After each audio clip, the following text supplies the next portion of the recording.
Welcome to the Real News Network. I'm Paul Jay.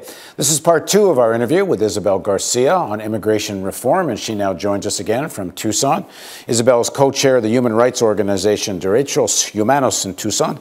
She's a criminal defense and immigration lawyer. She's on the board of the National Network for Immigrant and Refugee Rights. Thanks for joining us again. Thank you very much.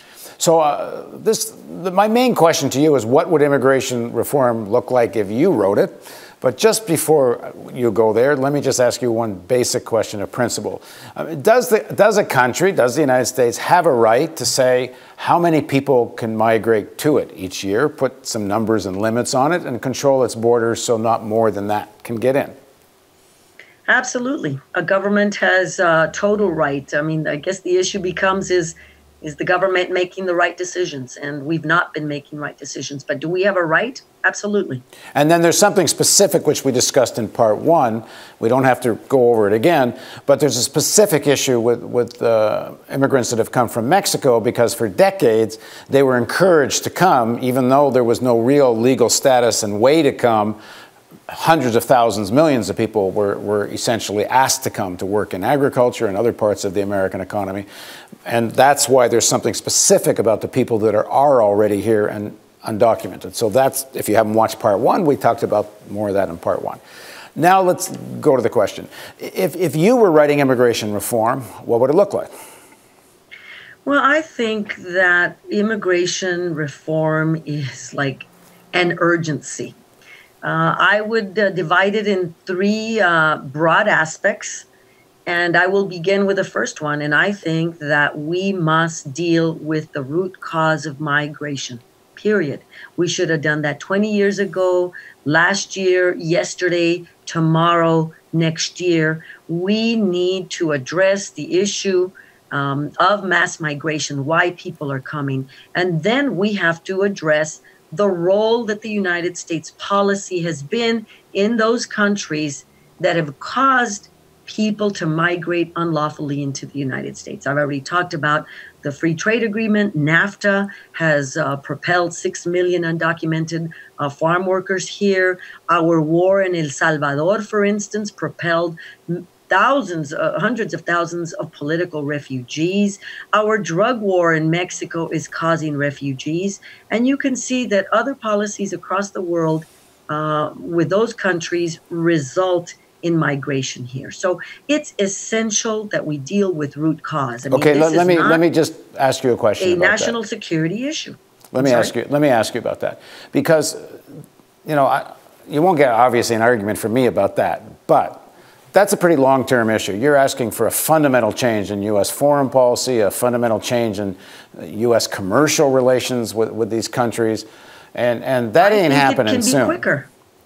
We must deal with it. We must deal with it. And I believe that there are quick measures that, instead of investing $18 billion on the border last year, that we could have engaged in employment activity that could have been much more beneficial to Mexicans or any other, even our residents along the border. I think it's just time we do it. This argument that, oh, that's long-term. Well, 10 years ago, 15 years ago, whenever we engaged in NAFTA, we've been saying ever since then, when are you going to stop? Candidate Obama understood it. Candidate Obama in 2008, 2007 said, I would reform these free trade agreements because they've displaced. So he didn't, and we have more workers. So it's got to be done now. Okay, what's point 2? Especially to acknowledge it. Why not at least acknowledge that migration has to do with economics,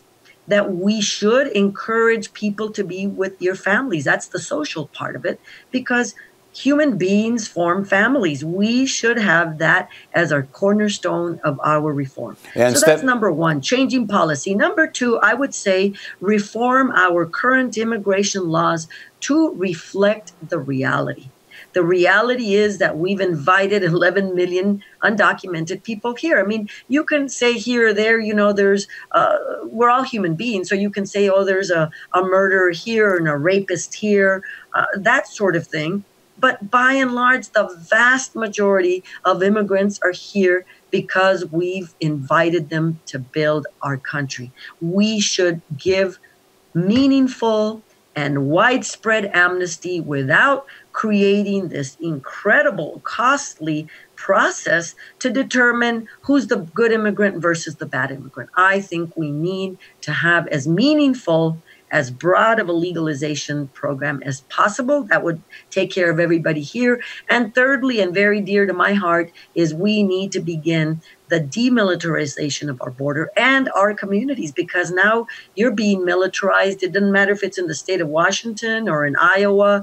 We are giving way to, we've created Arizona as the laboratory to do everything that's anti-immigrant, and we're using everywhere.